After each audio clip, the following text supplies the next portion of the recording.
Tool lots. Reliable equipment. Fast.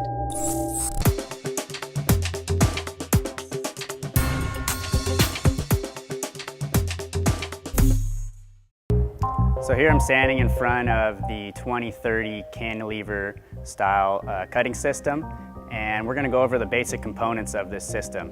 So we have the cantilever arm, the traversing system. This is the y-axis. We have the x-axis and the z-axis. We have the water tank and cutting table. We have the 80 kilogram sand storage tank. We have the Windows operating system, which is running NC Studio version 10. And behind me to my right, we have the intensifier pump.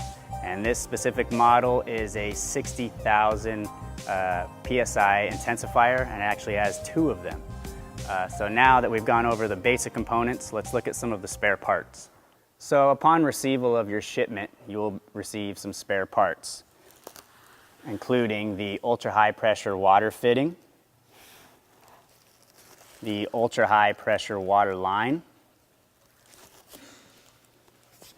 extra oil lines, extra air lines, as well as an extra sand line,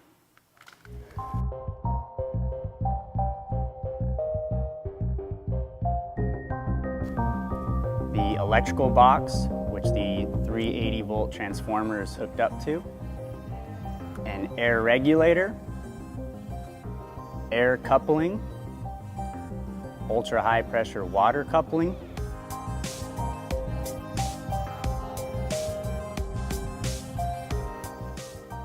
the nuts and bolts and concrete anchors required for mounting the system, and an extra 60,000 high pressure intensifier. So here we have a clear view of the spare 60,000 intensifier required for the pump system. So now that we've gone over the basic components, let's talk about the installation process. First off, you need to select an area for the machine to be mounted. You want to select a level surface, and this specific machine is roughly 16 by 15 feet. So you typically want anywhere from 4 to 5 feet distance between any other object on the sides and back end of the machine. So first of all, once you have your location set up, the machine needs to be anchored into the ground. And upon shipment, you receive nuts and bolts necessary for anchoring the machine to the ground.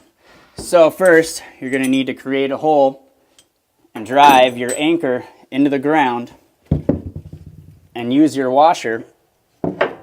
Gets put into place into here. Insert your anchor. You take your nut and washer off. Your bolt slides in, and this metal bracket here is actually threaded. So the bolt will get threaded in, and then you place your nut and washer on top, like so. And this allows you to adjust every corner and even the middles of the entire machine. So there are 6 different anchor points required for securing this to the ground. So once you have done that, we can now move on to the cantilever installation. So once you have the machine properly secured, next step is to place the cutting table in place. And obviously we have the Creighton wood still surrounding our water table, but you're going to want to remove all of this material, and the tank itself does not get secured to the ground, so there are no anchor points. So the tank needs to be roughly a foot away from this back wall. This cantilever arm is also going to be detached upon shipment. So once we have our water tank in place, we can then install our cantilever arm. And you're going to need a forklift or a sky crane to hoist and maneuver this arm. So how this gets secured is there are 2 tracking systems that run the length of this traversing. And on this tracking system, there is a mounting plate. And on each side, there's roughly six to eight screws. And on each side, they get screwed in. And this is how the cantilever gets attached to the tracking system. So once you have the cantilever installed, the next step is to install your cutting head. So this cutting head in specific is a small 5-axis cutting head. It's capable of rotating anywhere from 0 to 9 degrees in the A and B axis. So this is attached to the plate via 4 screws on here and here. And during the installation process, the back side is going to be open, and we're going to walk around and take a look at that right now. So now we're standing at the back side of the cutting head, and it's important to take note the orientation of the cutting head itself. The actual cutting head needs to be on the left side of the box. So during installation, you're going to need to remove this back cover, and inside you'll find 4 connections, and these connections get hooked up to the servo motor wires which run into the control system.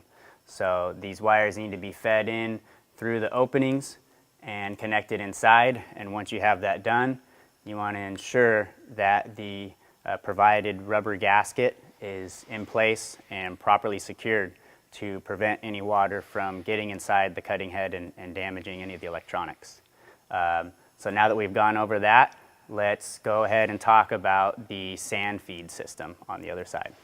Okay, so now let's go over the sand flow system and the airflow system for the cutting head. So you're going to actually need an air compressor because this system is actually has a check valve in place which controls the high pressure. So you're going to be given a spare hose line that connects to your air compressor. So here we have the sand meter flow control, and this is going to be detached from the cantilever itself. So you're going to need to install it on these 3 screw marks here. And then to connect the air system, you're going to need a diameter reducing coupler. So you're going to have one end of your tube connect into here, and then you're going to couple it to a smaller diameter tube included here, and that's going to feed down into your check valve.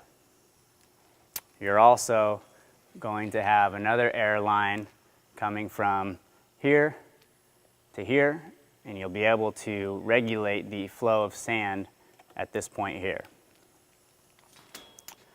Next, we will talk about our location for the sand hose connections. So we have our thicker tubing for the sand connection, which gets inserted on the top of the meter flow. And the other end comes down and it's connected at the bottom of the storage tank. So now that we have our air and sand hooked up to the equipment, we will then talk about our ultra high pressure water lines. So you're going to have one of the stainless steel lines with its connection, and that's going to be inserted on top of the cutting head itself.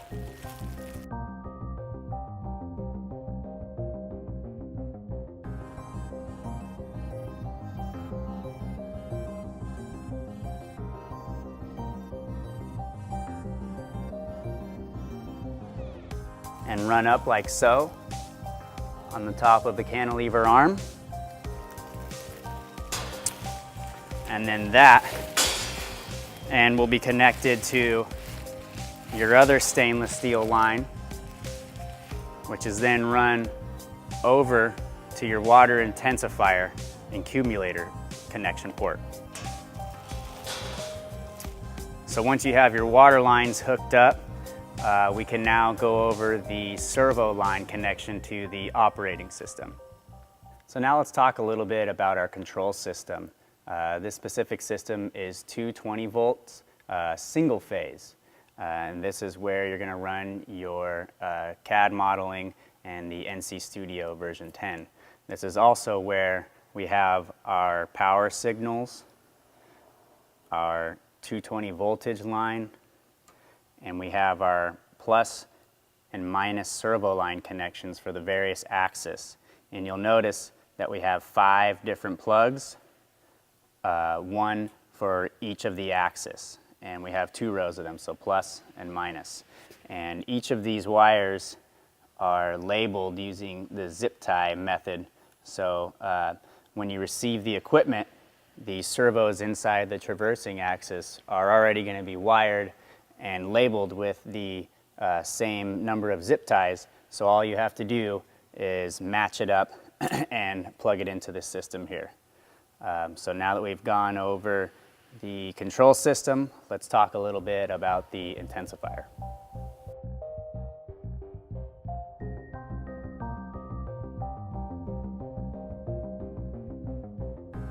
So now we're standing in front of the ultra high pressure pump.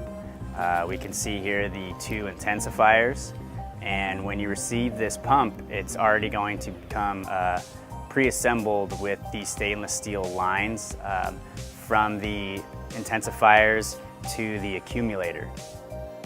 So all you'll need to do is use your connection fitting to connect the stainless steel water line from the cutting head to the accumulator.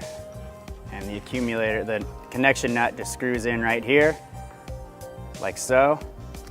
And then once you have it tightened up, you insert the end of your stainless steel line into your connection and tighten that down.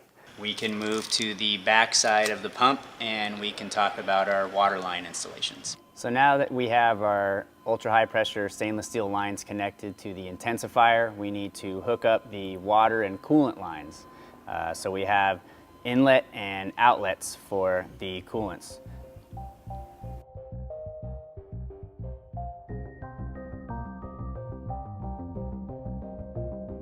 So now that we have gone over the intensifier installation, we need to talk about the electronics. It is a 380 volt system.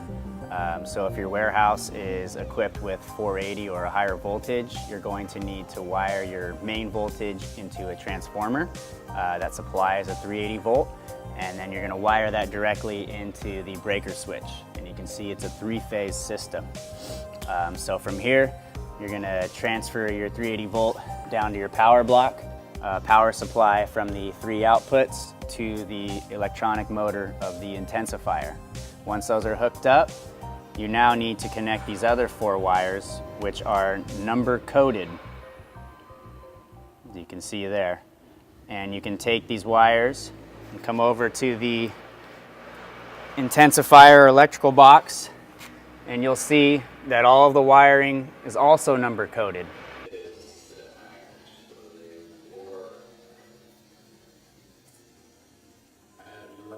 So all you have to do is simply match up your number to number using a small flathead screwdriver. And this is the last of the wiring required from the electrical box. Once the wiring is done from the electrical box, we need to hook up the wiring from the traverse system to the intensifier. And these are responsible for the coolant pump, the high pressure pump, and the hydraulic pump.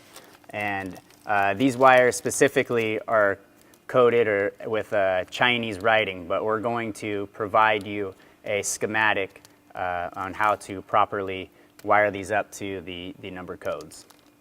So here we can see the other end of our coolant and hydraulic pumps. It connects with a 5-pin plug to the outside of the traversing system.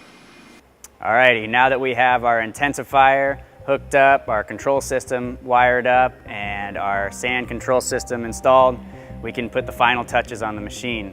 We can install the boot system and all of the external plates that hold the boot system into place. So the first one that you're going to want to install is actually this lower bracket. There's 2 per side, and then after that you can place the boot on top of the rack system and work one bracket one by one, and they're on both sides. You also have cover plates on the back side as well, and on the cantilever arm on both sides. So once you have your boots bolted into place, you can then begin filling up your tank. And once you have your tank filled, we can talk about our operation in another video. So thank you for watching, and I hope you enjoyed.